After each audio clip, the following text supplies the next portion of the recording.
3. Ah, bueno, sí, de la otra, perdón, tienes razón. Sí, sí. Bueno, yo, como quedan, ¿está empezado? Sí. Quedan, hay 2 más. Tenemos este capítulo, lo acabamos hoy, seguro, el 5.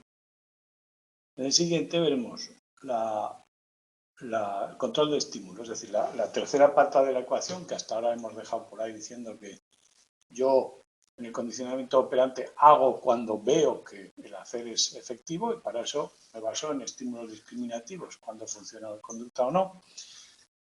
Lo veremos en el siguiente. Si os lo queréis mirar, lo veré rápido para poder entrar en el trabajo voluntario, la actividad voluntaria, que para mí es esencial que la entendáis y la veáis bien, porque son bastante, es un 10% el examen y es gratis, no descuenta. Por lo tanto, esas 3 preguntas las tenéis que sacar. O sea que me centraré más en eso que en la teoría. Si habéis mirado la teoría, mejor. Pero la veremos igual. La teoría del tema 6, la primera parte no es nada difícil, es qué variables del estímulo ayudan a discriminarlo o no. Y la función de discriminación tampoco es tan complicada. Bueno, pero ya lo veremos. Dejamos ahí. ¿Solo las preguntas de voluntarias no penalizan las obligatorias? Solo las no penalizan. Y solo añaden, no te restan, solo añaden. Bueno, por eso no las metían en los exámenes del virus, porque no se podían hacer diferencias entre preguntas en online, el sistema ese, así que fue una cuestión técnica. El tema de hoy, si habéis mirado los ejemplos, veréis que las cosas se pueden interpretar de muchas maneras. De hecho, había algún error que lo he corregido y lo he vuelto a subir. En fin, he visto que he acertado algunos. No, pero no penséis que acertéis o no, porque como veis, cuando yo interpreto, te digo, esto es la conducta que yo creo que se refuerza, que aumenta o disminuye, que es lo importante. Este es el refuerzo que yo creo que se da o se quita, aversivo o apetitivo, y a partir de ahí viene la interpretación. Es de intervalo por esto, por lo otro. Es de razón por esto, por lo otro. Como podéis ver, es ambiguo, pero si haces eso, por supuesto, vas a distinguir cualquier pregunta de examen, ¿no? Son más sencillas que eso. Esa es la idea, ¿no? Entonces, el otro día vimos todo hasta los programas que yo utilizo en programas compuestos, era describirlos, que supongo que con estos cuadros ayudamos, ¿no? Con estímulos discriminativos y si son que hay que hacer todos. Pero esta parte era solo de escribir, de reconocerlos, ¿no? Que no hay muchas preguntas de tipo de definición de esto, pero por si acaso. Lo que nos interesa son los concurrentes. ¿Dónde? ¿Qué significan los puntos azules? Los puntos verdes, como se ven ahí. Sí, refuerzos. Y los azules verdes son programas, es decir. ¿Pero después el amarillo también es un refuerzo? Sí, es que en este podía haber diferentes refuerzos en cada programa, pero bueno, lo que quiero decir no es que son diferentes refuerzos en sí, sino en general lo que utilizamos son tasas de refuerzo diferentes, es decir, para un intervalo variable de 4 o de 6, pero el mismo refuerzo, la misma comida. También ha habido programas que cambian la conducta objetivo. ¿Qué prefieres, correr o saltar? O el refuerzo, las dos cosas, pero así es más difícil controlar todas las variables. Entonces, lo que se hace ahora son programas de concurrentes que se llaman. Eliges tú, entre diversos programas, que normalmente conllevan a hacer la misma conducta, para poderlos comparar. Claro, si una conducta es preferida a otra, pero el programa no lo comparo. Y a veces diferentes tasas de refuerzo. O sea, esto quiere decir diferentes tasas de refuerzo tipo. En los concurrentes la clave es elegir. Si yo programo diferentes posibilidades y veo cómo eliges, puedo intuir cómo funciona tu mente a la hora de elegir, es decir, desarrollar la teoría del aprendizaje. Y eso es lo que intentamos hacer en este tema. La conducta de elección normalmente se puede complicar todo lo que quieras. Hacer cadenas de elecciones, todo lo que quieras. Pero la más sencilla, tú tienes los dos programas a tu disposición y eliges una respuesta normalmente o bien. Cuando están, decíamos que los tándem, los mixtos están ahí los programas o dependen del tiempo. Aquí eres tú quien lo cambia a o b. Se elige continuamente. Y lo que dice la ley de igualación, o el primer hallazgo, que es de Einstein, que formula la ley de igualación, es que la respuesta se distribuye entre A y B según mi criterio, según mi gusto, ¿no? Y los refuerzos que obtenga en A y B también serán proporcionales. Simplemente medimos la elección mediante esta ecuación, que es poner en el denominador el total de respuestas, el total de refuerzos, y en el numerador aquella alternativa que queramos comparar.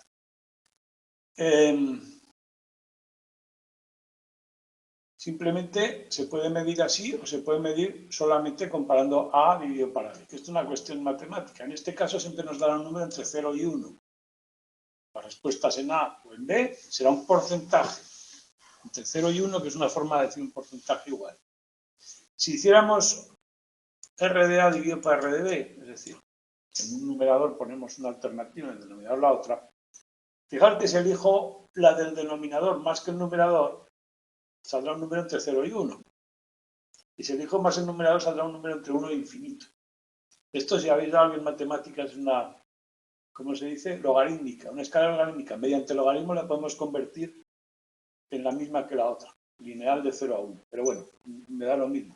Lo que representa ese número cerca de infinito es que he elegido la del numerador. Y cerca de 0 que he elegido. ¿Pero qué es TRFA? TR es tasa relativa a refuerzo en A o en B, y cuando pongo R es tasa de respuesta. R es respuesta, RF es refuerzo.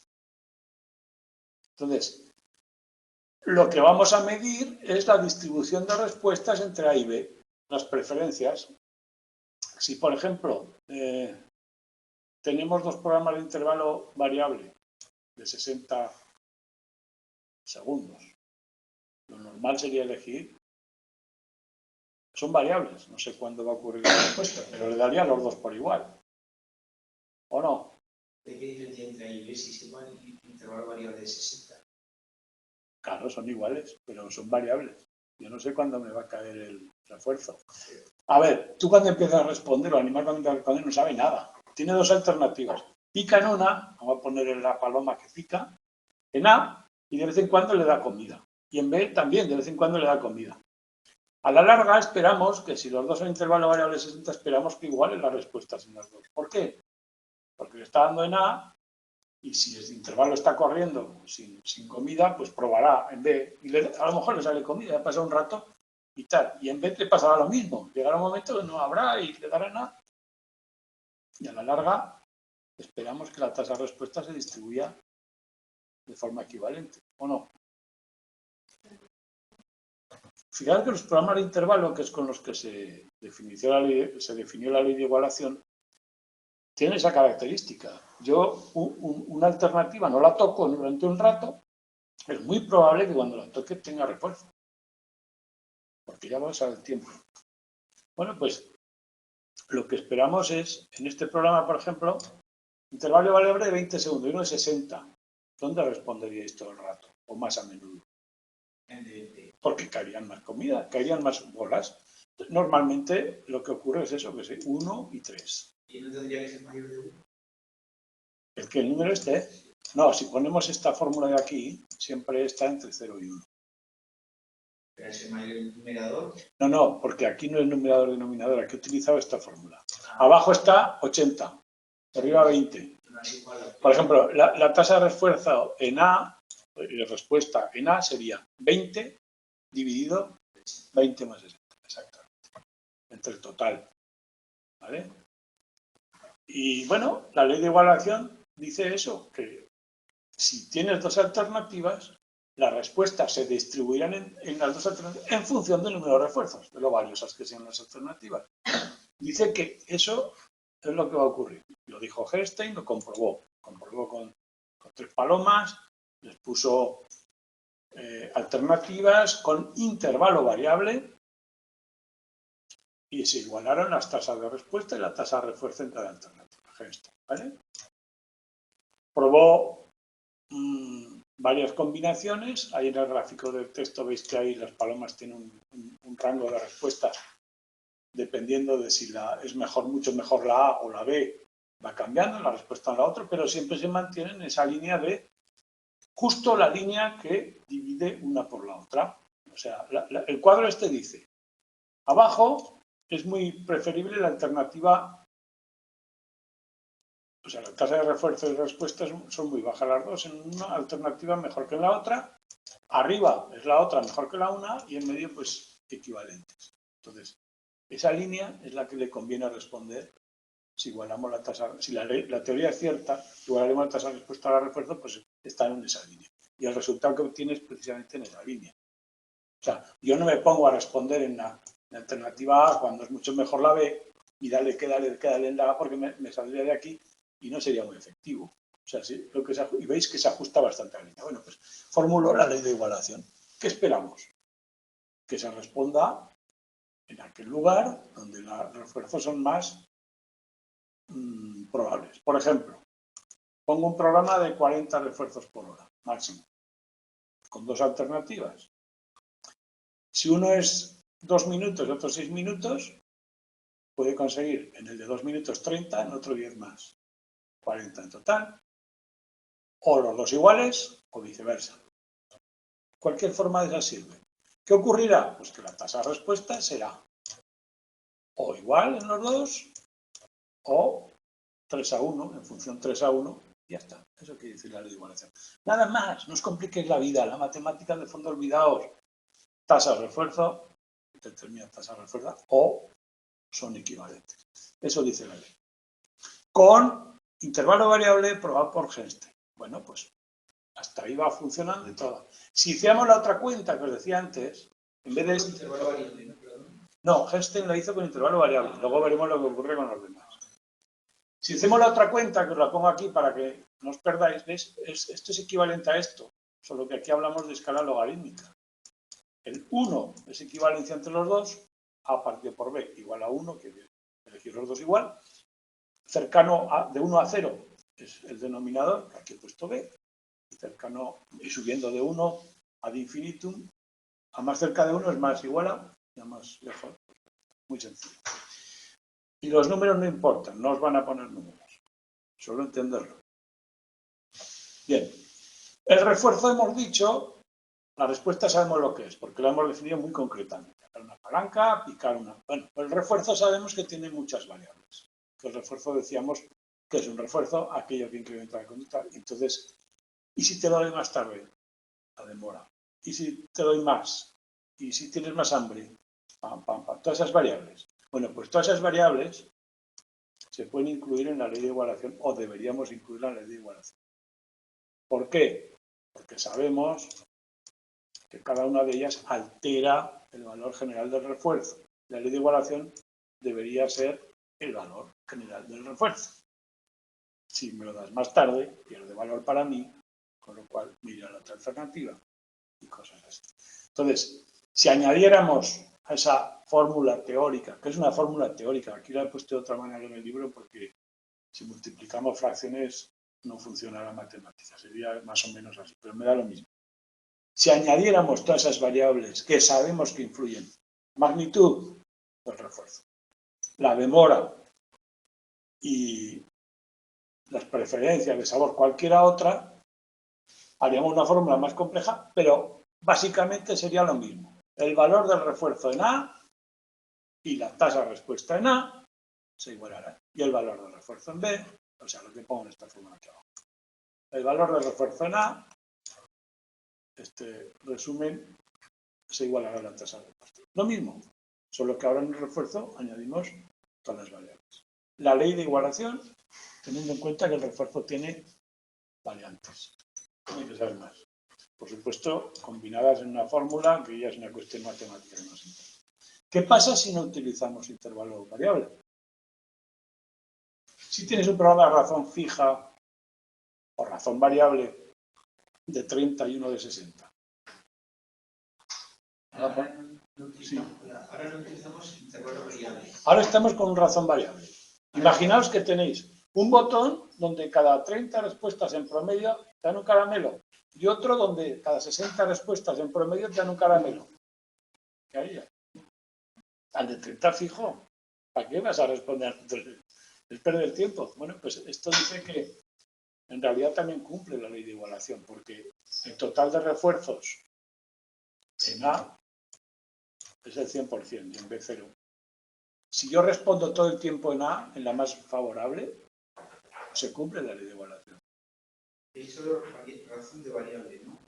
Sí, o sea, lo que dice maximización es cuando un programa es de razón, elegir la alternativa más favorable cumple la ley de igualación también. Porque en realidad la posibilidad de obtener refuerzo en otro la anulo yo al no admitir respuestas y obtengo el máximo posible. O sea, responder una alternativa lógicamente, como la lógica dice también, y la ley pues se cumple. ¿Y qué pasa si tenemos uno de intervalo y uno de razón? Variables. Bueno, pues tenemos datos de que si yo tengo para elegir, pensando también en lógica, tengo una palanca que cada X veces que le dé me saldrá algo, es de razón variable, pero el otro, a nada que pase el tiempo, de vez en cuando emite una respuesta en el otro, me caerá también. Por lo tanto, de vez en cuando conviene cambiar. Bueno, pues dice que se obtiene la ley de igualación con bastante exactitud, pero hay cierta preferencia por el de razón, no tantas veces como deberíamos cambiarnos al intervalo. Persistimos más. Bueno, es una... En la razón. Sí, persistimos más en el de razón, menor de lo esperado en el intervalo variable. No se cumple exactamente la ley, sino que hay una desviación.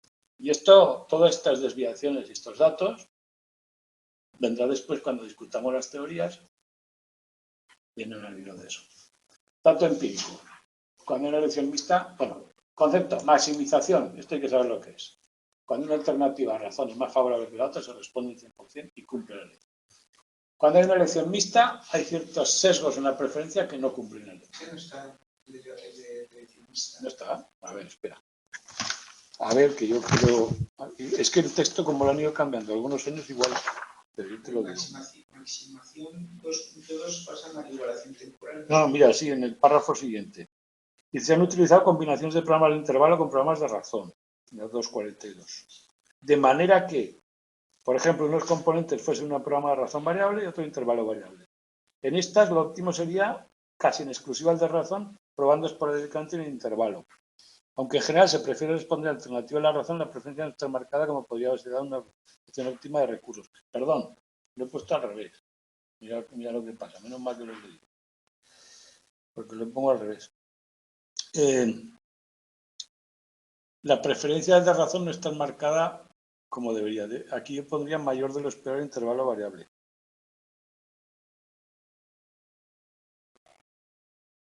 Se prefiere el de razón, pero tenía que estar más de lo que está.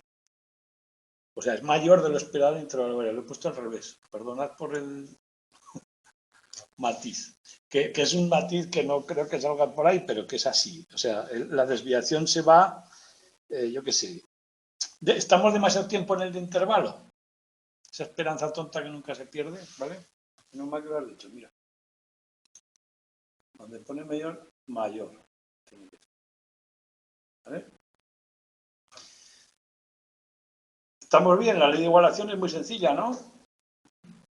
Hasta ahora se cumple, excepto alguna. Luego también sabemos que además de las variables del refuerzo, hay una variable que también se cumple, que es que igualamos las tasas de respuesta en función del tiempo. O sea, el tiempo que permanecemos en una alternativa, no solo el número de respuestas, también se iguala con la tasa de refuerzo. Solemos estar más tiempo respondiendo. Bueno, esto se puede valorar con un programa tipo Finlay, en el que lo que dice es que en este programa no hay dos alternativas físicas, sino que hay una previa en la que tocando se activa una en la misma tecla o tocando se activa otra en la misma tecla. Es que cosa tonta. Bueno, la cosa tonta es que hay un movimiento para cambiar de programa y se puede valorar el hecho de cambiar solo. Las veces que cambias, si por ejemplo en un programa Finlay en el que no hay refuerzo concomitante con la conducta, que solamente hay dos alternativas. O sea, una paloma le da un botón y la luz se pone azul y sale comida, independientemente de lo que haga. Le da el botón y la luz se pone roja y sale comida, independientemente de lo que haga. Ahí vemos la tendencia a cambiar, o sea, el tiempo que está en cada alternativa. Y resulta que según el refuerzo que reciba, que es independiente de su conducta, está más tiempo en una o en otra. O sea, podemos medir con este programa, lo único que dice es que podemos medir el cambio. O sea, cuanto más refuerzo, más haces a la conducta esa. A mayor refuerzo, más tiempo permanecemos en la alternativa. Y este programa permite medir eso independientemente del programa de refuerzo. Por eso lo nombra. O sea, para la igualación temporal, lo podemos comprobar con este programa en el que se mide el tiempo que estás en cada lado. Básicamente por la conducta de elección. Ya está. Hasta ahora la igualación se cumple bastante bien. Se cumple en programas de razón también porque maximizamos. Se iguala el tiempo también. Lo que no falla, lo que no se cumple muy bien es que tenemos una preferencia mayor de lo debido en los programas de intervalo variable, que nos convendría responder solo de cuando en cuando, pero estamos demasiado tiempo ahí dándole. Hasta ahora esos datos tenemos. Entonces, vamos a juntar todos los datos para hacer una ley de igualación más completa. Hemos dicho que el refuerzo tiene varias componentes, varias definidas, pero podría tener muchas más. Por ejemplo, a mí me gusta mucho el azúcar y a ti menos. Es otra componente que influirá en la respuesta. O sea, la demora, también la magnitud y las preferencias personales que pueden ser de todo tipo, miles de ellas, cualquiera de ellas. Entonces vamos a tratar de meterlas en la ecuación. ¿Qué otros factores podemos meter? Por ejemplo, empíricamente se ha demostrado que el mero hecho de cambiar es estimulante de por sí. ¿Por qué? Cambiar, aprobar en el otro botón. ¿Por qué? La curiosidad. Nosotros somos seres activos que exploramos y tocamos. El mero hecho de cambiar, ¿veis? Eso te escribe un niño como abre los cajones, es estimulante, por lo tanto, el cambio de alternativa. Eso no nos da muchos datos de cuál prefiero o de lo que atisbo, sino que es una especie de contaminante la pequeña preferencia que tengo por cambiar. Entonces, se puede ocurrir que el mero hecho de cambiar, pues como en los programas de intervalo variable, te caiga un refuerzo inmediatamente. Entonces, ese refuerzo accidental puede potenciar la alternativa y esté todo el rato cambiando sin que refleje mucho lo que yo entiendo, ¿no? ¿Cómo se evita eso? Pues fastidiando un poco a la paloma. Hay una demora por el cambio. Los primeros 2 o 3 segundos que estás en la alternativa, no funciona el programa, no hay refuerzos. ¿Para qué? Para que no se refuerce el hecho de cambiar, sino que tenga que esperar y luego, clac, clac, clac, queda funcionar. Se introduce la demora por el cambio para evitar el efecto contaminante de nuestra investigación de esto, de la preferencia o la tendencia a cambiar. Bueno, este es uno conocido y que se puede evitar de una forma más o menos sencilla. Las demoras de esos por cambio son segundos, pero suficientes, como sabéis que la demora tiene un efecto importante, suficientes para que la alternativa no quede reforzada, hay que esperar. Pero bueno, ¿y qué pasa? Si yo no veo bien, si me gusta más el azúcar que a otro, el color, la posición, cualquier cosa que prefiera un sujeto a otro, contamina los resultados. Si lo que hizo Baum fue para neutralizar todas esas variables, fue medirlas de antemano. ¿Cómo? Pone 2 alternativas exactamente iguales, en tanto a programación y todo, claramente, pues por ejemplo, pone el intervalo variable de tanto. Y dejas al sujeto un tiempo. Y al final, cuando la tasa de respuesta se estabiliza entre los dos, si no es del 50-50, una pequeña preferencia, ese es su sesgo personal, que puede incluir cualquier otra cosa de estas. Le gusta más, es helado, no ve bien, lo que sea, está incluido. Lo que asume Baum es que esa desviación es lineal, que siempre es la misma, mi preferencia por esta o por esta, va a ser siempre igual. Entonces, hace esa medida, las contrasta.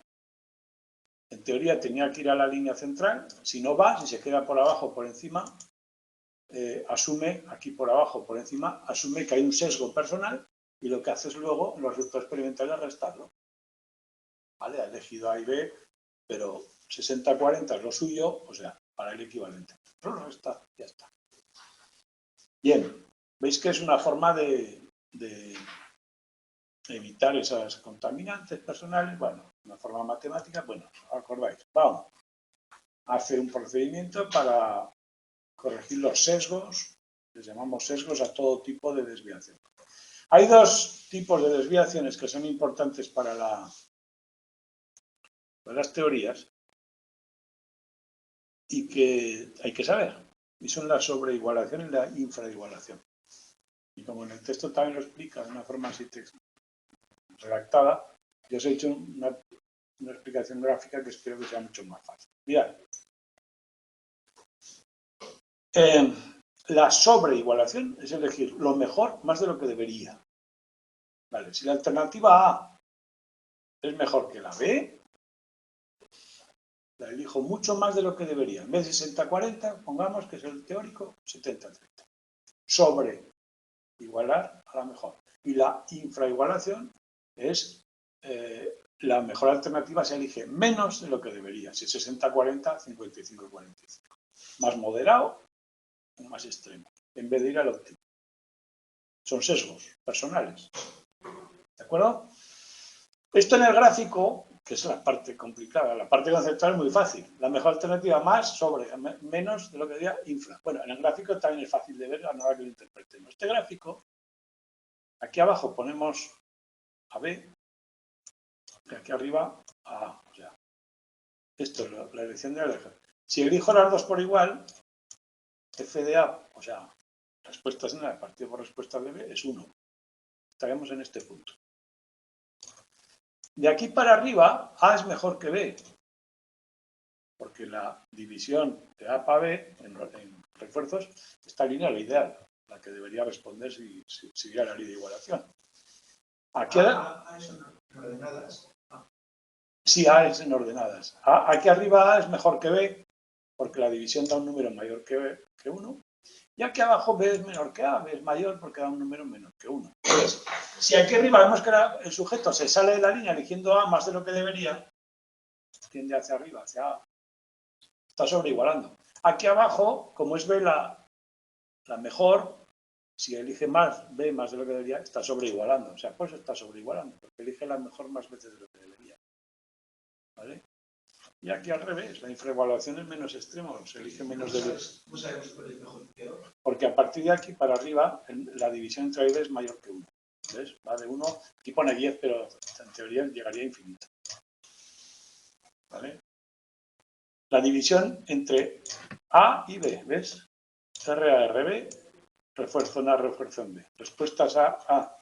Esto, claro, perdón. En ordenadas te he dicho A, pero no. En ordenadas están las respuestas. Y en las abscisas están los refuerzos. Entonces, la ley de igualación dice que cuando B es mucho mejor que A, hay que responder a B mucho más que A. Es decir, seguir esta línea. La línea azul. Si yo me voy hacia arriba, o sea, si me voy hacia B o hacia A cuando son preferibles, estoy sobreigualando. ¿Os quedáis con eso y ya está? No, es que lo del gráfico yo creo que más que aclarar lo alteran. Por ejemplo, aquí A esta relación óptima, que es respuestas en A, respuestas en B mayor que en 1. Mayor que 1 porque elijo más veces A. Aquí es lo óptimo. Pero yo hago esto. Elijo también B más veces. O sea, le hago error. Es una infraigualación. O sea, le elijo menos de lo que debería A. Es infraigualación. ¿De acuerdo? Os quedáis. La mejor alternativa, le elijo más de lo que debería sobre. Mejor. Son sesgos. El óptimo, la diagonal.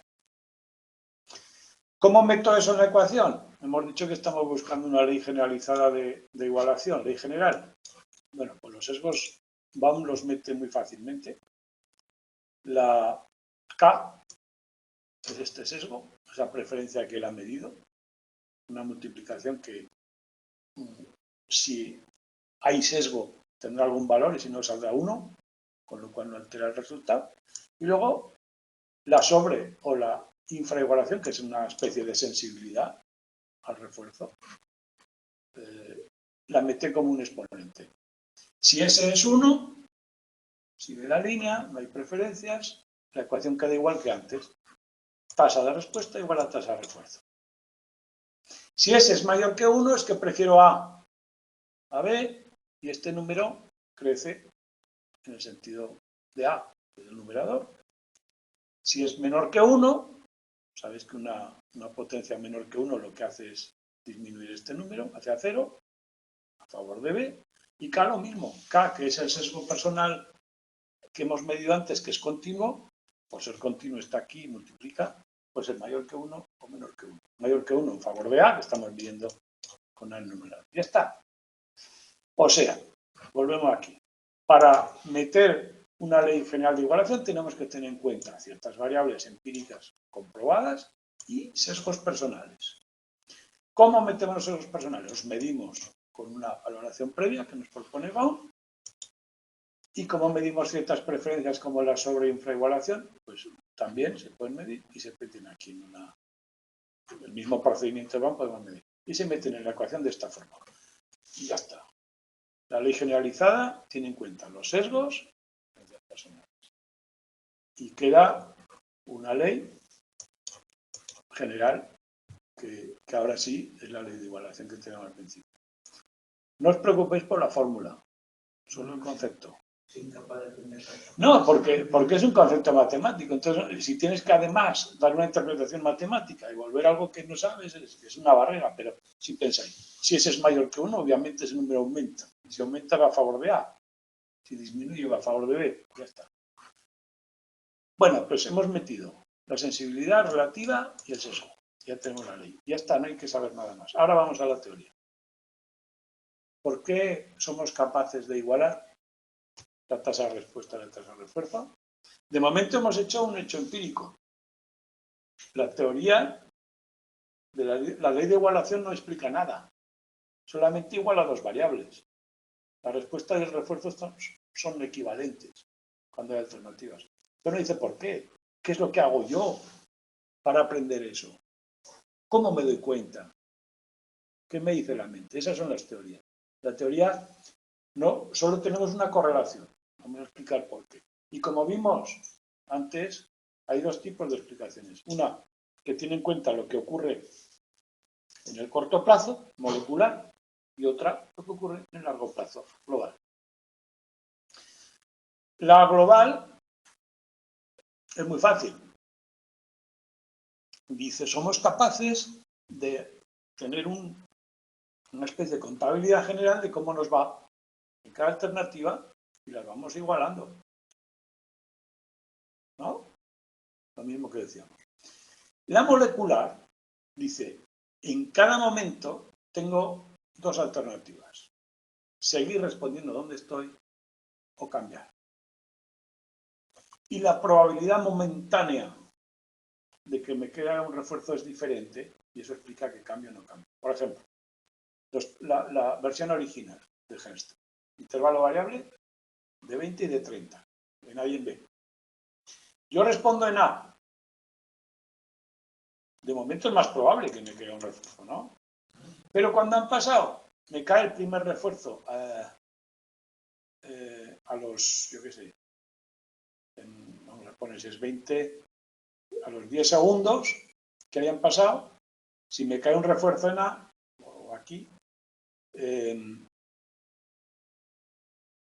la esperanza de que, bueno, cuando empiezo a responder han pasado 10 segundos, la esperanza de que me caiga en A, la esperanza matemática es variable, pero a la larga es de 10 segundos. Han pasado 10, faltan otros 10 para que me caiga un refuerzo en A. Y para que caigan B, 20. Por lo tanto, si yo me he dado cuenta, seguiré en A. Pero ¿qué pasa cuando me cae justo el refuerzo en A?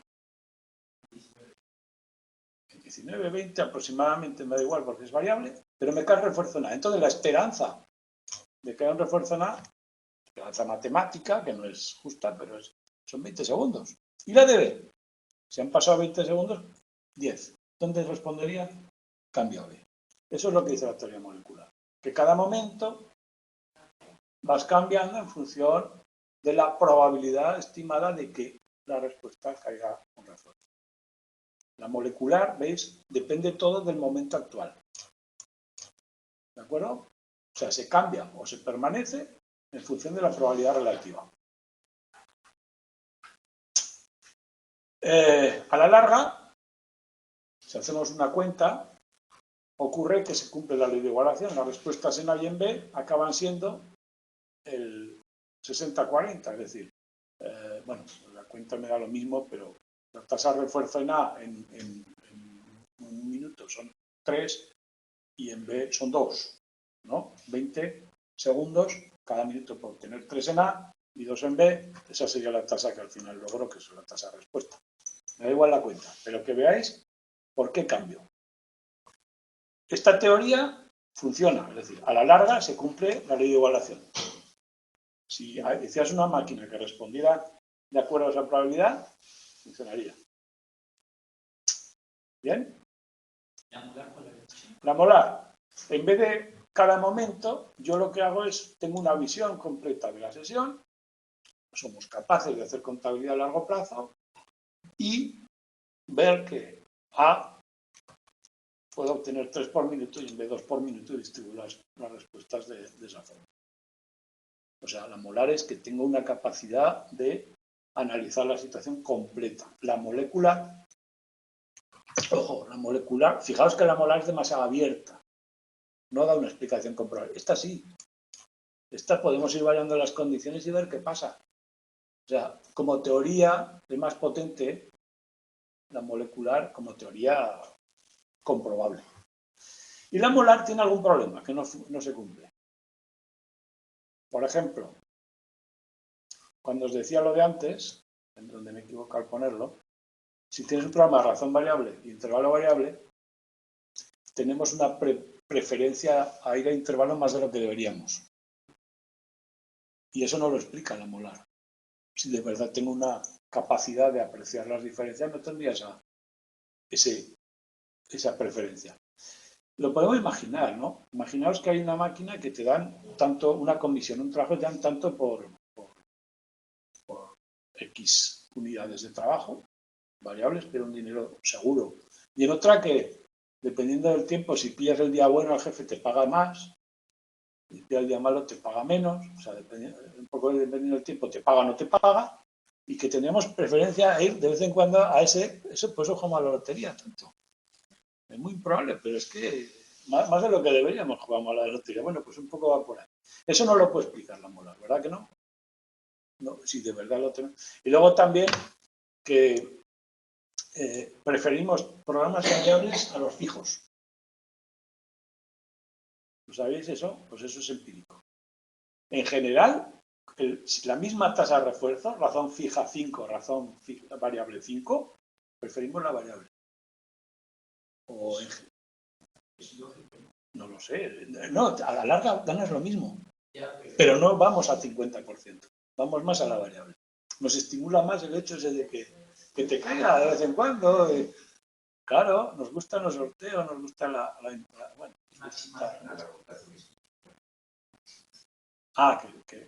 ¿Dónde estaba eso? Ah, sí. A largo plazo lo que dice la molar es que cuando yo he aprendido, lo que hago es lograr la ley de igualación es máximo número de refuerzos posible. A largo plazo aprendo. Eso de elegir 2 programas de razón, al principio voy probando, pero cuando me doy cuenta que uno es más frecuente que el otro, me quedo en ese y ya está, ¿no? Eso dice la molar, ahí lo explica bien. Pero eso, que a largo plazo se cumple la ley de igualación. Pero tiene 2 problemillas, sí.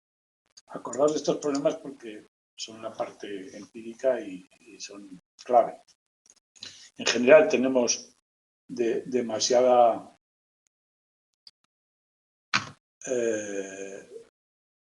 preferimos los intervalos. Bueno, preferimos. Preferimos el variable más de lo debido y preferimos los programas variables a los fijos.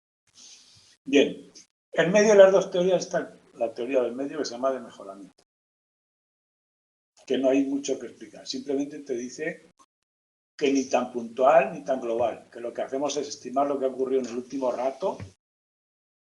El último rato sí tenemos una perspectiva de conjunto y hacemos un cálculo también de probabilidad puntual y combinando las dos elegimos, cambiando o no. Es más bien, esta funciona mejor para predecir el tiempo de permanencia en las dos alternativas. La de mejoramiento predice que el tiempo que estemos,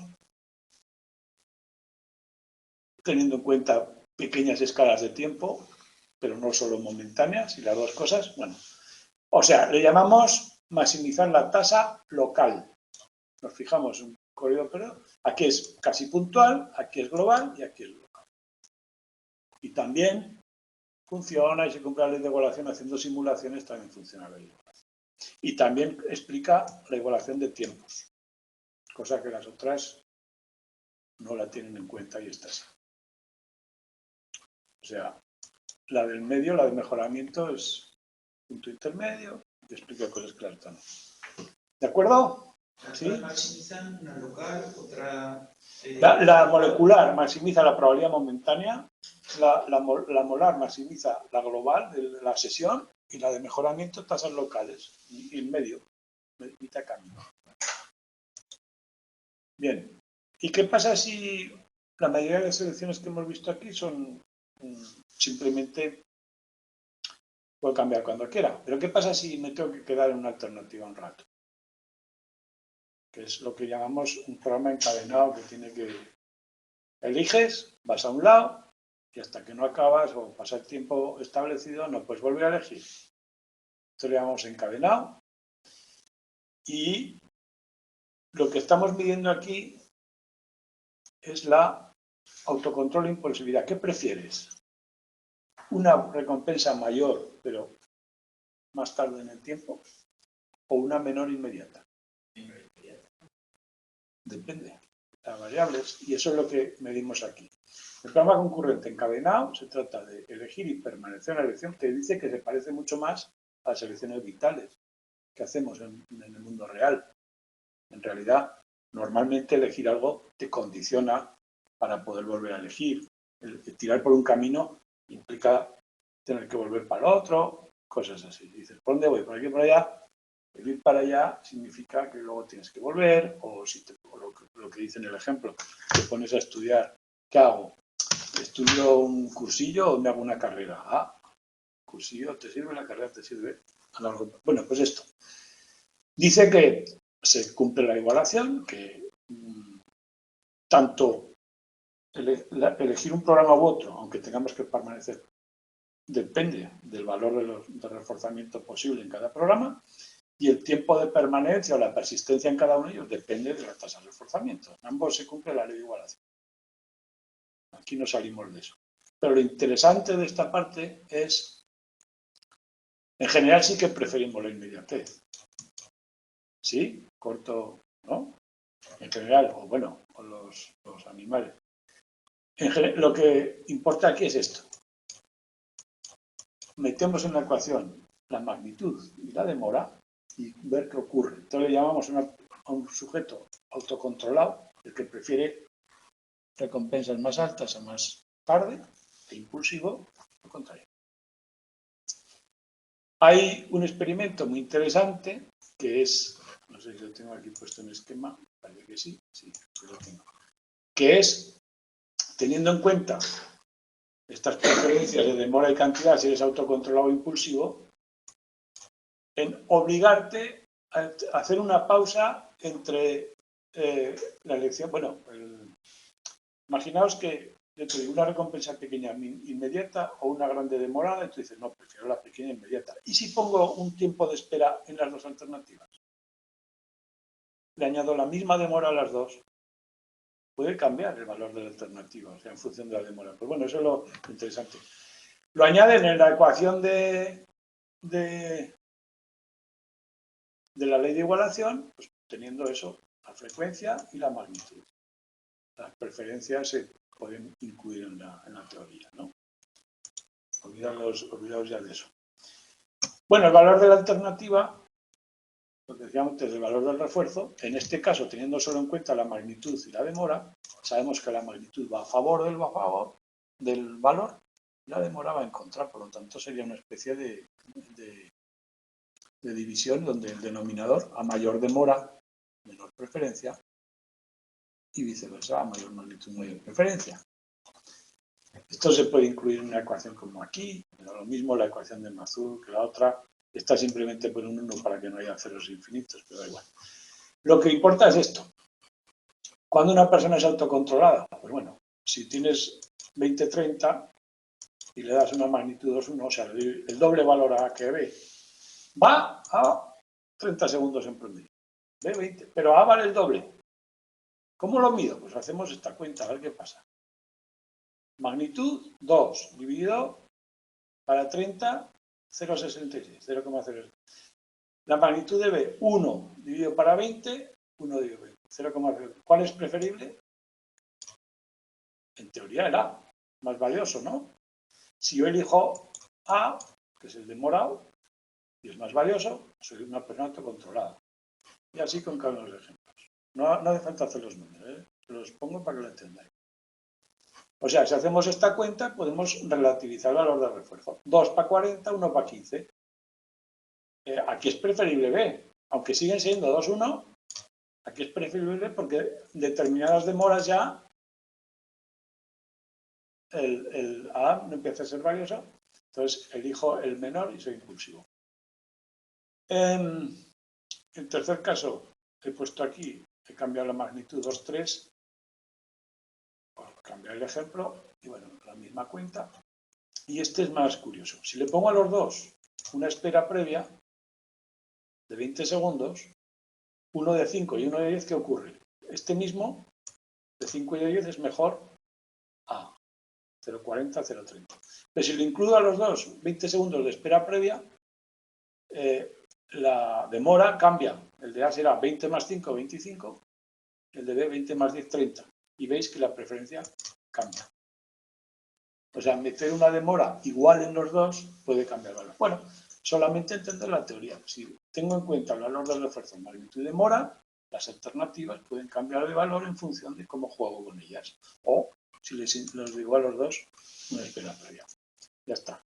Esto Mazur lo mete en una ecuación que pone un 1 ahí para que, y puso una K, que es el peso de la demora, que hay gente que la aguanta mejor que otra, la espera personal. Y bueno, la ecuación tiene una forma que coincide bastante con los datos empíricos. En función del tiempo, voy eligiendo la alternativa que mejor, o sea, se cumple. La función es de este tipo, es hiperbólica y vale para castigos también y para refuerzo positivo. No me meto mucho porque no hay que saber mucho más, ¿eh? Es más el concepto en sí y estamos eligiendo, cuando hay compromiso, valor de alternativa lo podemos modular, teniendo en cuenta magnitud, nada más.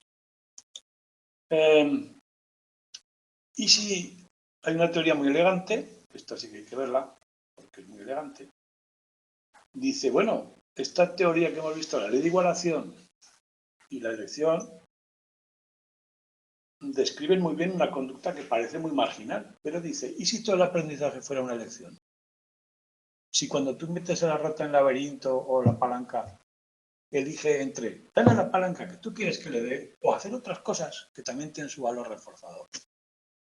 Y si interpretamos el aprendizaje así, en general como una elección. Y esto es lo que nos propone. Respuesta que yo le propongo en una situación de aprendizaje, con el refuerzo que yo le doy. Y respuesta alternativa, hacer otras cosas que yo haría, porque somos seres activos, con el refuerzo que eso me proporcione. La satisfacción que yo saqué de ahí. Y metemos la misma ecuación. Ahora, todo el aprendizaje lo podemos ver. Responder a lo que me están proponiendo o hacer otras cosas. Y obtener el refuerzo que me están proponiendo u obtener esos refuerzos que tengo. ¿Veis la alternativa cómo es? Y dice además, un dato muy importante, la tasa total de respuesta es limitada. Yo no puedo hacer más cosas a la vez las que permite. Hay que elegir lo que me gusta y lo que me obligas a hacer, ¿no? Vamos a decirlo así. El total siempre es mi tasa de actividad total. Todo lo que hago, esa tasa de actividad total se puede poner como una K. RA más RO, actividad total.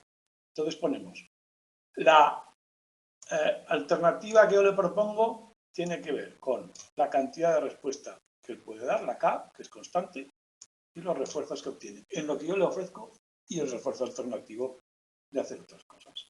Y por supuesto, hacer otras cosas también tiene una ecuación similar comparado con lo biológico. Y es una forma de ver el aprendizaje como una elección. Siempre estamos eligiendo, ¿vale? O sea, cuando hay la ley de igualación y puede funcionar en toda situación de aprendizaje, porque todo aprendizaje se puede interpretar como una elección. De hecho, lo que obligamos al sujeto es a elegir en una línea que nosotros limitamos óptima. La línea óptima, que no siempre elige. Entonces hay una teoría, bueno, hay un repaso de las teorías que vimos en el capítulo 1, histórico, de cómo Thorndike decía, no, aprendemos ER, cómo abrir la caja del gato. La caja es el estímulo, la palanca que le toca es lo que asocio en mi mente. Bueno, luego eso se fue enriqueciendo históricamente. Guthrie distinguió entre acto y movimiento, o sea, la cadena de... Son pequeñas cosas teóricas que repasarlo del primer tema no es muy importante, aunque tiene su cosa. Hull propuso ¿y por qué aprendemos? ¿Para qué nos movemos? Él dijo que había una motivación, reducción del impulso, por hambre. Y también por incentivo, por los premios que nos vamos consiguiendo. Un externo y un externo. Metió la motivación en el aprendizaje. Tolman dijo que no asociamos estímulo-respuesta, sino estímulo-estímulo, otra teoría. Metió el mapa cognitivo, que es, yo me aprendo un laberinto, no pasear un laberinto, sino la forma del laberinto. Lo puedo hacer paseando o nadando. En mi mente no hay una respuesta a un estímulo, sino un mapa cognitivo que es un estímulo. Y por lo tanto, tengo la esperanza de que va a tener un premio y tal, y el aprendizaje puede a veces no estar demostrado. Yo me sé el laberinto, no lo recorro porque no me conviene. O sea, el aprendizaje latente, la cognitiva, todo eso. Es un repaso del tema 1, no me interesa mucho más. Molecular, molar, son teorías complementarias, las explicaciones que hemos visto hasta ahora y sobre todo estímulo, estímulo, estímulo, respuesta. La cadena de estímulo, respuesta no es estímulo, estímulo la más probable. Y lo último que dice en el tema es por qué yo elijo una cosa o la otra. Y esta teoría es muy interesante, entenderla, yo creo que es sencilla. Premack dijo, yo lo que hago es, en teoría yo haría lo que prefiero hacer. Imaginaos lo que os he dicho antes, hacer otras cosas o lo que tú me propones. Bueno, pues para Premack, una acción puede ser reforzante si yo la prefiero a otra. Si yo quiero jugar, tú me propones estudiar, vale, pues yo te digo, si estudias podrás jugar, eso reforzará lo anterior. Premack dice, si tú dejas a un sujeto hacer lo que le dé la gana y ver cómo distribuye el tiempo, aquello que haga más tiempo puede reforzar lo que haga menos tiempo. Dijo tiempo, que es muy complicado, porque hay cosas que duran más que otras, comer dura poco, pero es muy reforzante. Pero bueno, poniendo que podamos medir eso, podríamos saber qué cosa es reforzante y promover el aprendizaje en función de las preferencias previas, ¿no? Principio de Premack. La respuesta reforzada es la más probable.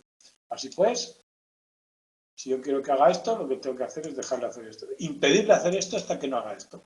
Eso es muy sencillo, ¿no? Esto ya lo hemos... Supongo que todos lo hemos... Bien. Esta teoría la matizan Timberlake y Allison un poco más. Dice, no, ni siquiera es necesario que la más frecuente sea la reforzante. Puedo lograr que la otra sea la reforzante, siempre y cuando no le deje hacerlo todo lo que él quiere. Es decir, si yo dedico un 10% de mi tiempo, yo qué sé, a lavarme y un 90% a jugar, si no te dejo lavarte el 10%, solo 5%, también el lavar puede reforzar otra cosa porque no estoy llegando al límite. Para Timberlake y Allison, amplían el principio del problema diciendo no hace falta que sea más frecuente, sino que simplemente le prive de hacer lo que él suele hacer en la medida que no suele hacer. Y le ofrezco eso a cambio de hacer otra cosa que no quiero. O sea, la hipótesis de privación de respuestas, ¿qué decir? Reforzante puede ser aquella que no has llegado a hacer según tu preferencia. ¿Vale? O sea, logran... Y ahora viene cómo explicaríamos pues el aprendizaje desde estas teorías. Desde la hipótesis de privación de respuestas, si yo te pongo dos elecciones, una alternativa o sea, una situación de aprendizaje, como hemos dicho antes, la A, un programa de aprendizaje, y hacer otras cosas. Si yo te dejo solo en esa situación, sin ningún reforzador, y te dedicas, vamos a poner este tiempo al aprendizaje A, a tocar la palanca, por ejemplo, y a hacer otras cosas, las que te gusten a ti, esta sería tu ideal. Ese es tu punto de equilibrio. Si yo ahora restringo la situación y te pongo un programa como este, en el que solo puedes seguir esta línea, es decir, si no haces esto, aquí no puedes hacer esto, solo puedes estar en esta línea, ¿de acuerdo? Te impido hacer la otra cosa. Por supuesto me quedo en la línea porque no puedo hacer otra cosa, pero me quedaré lo más cerca posible de mi ideal. ¿De acuerdo? Y si el programa es este, es decir, tienes que hacer en esta medida, pues me quedaré lo más cerca posible de mi ideal.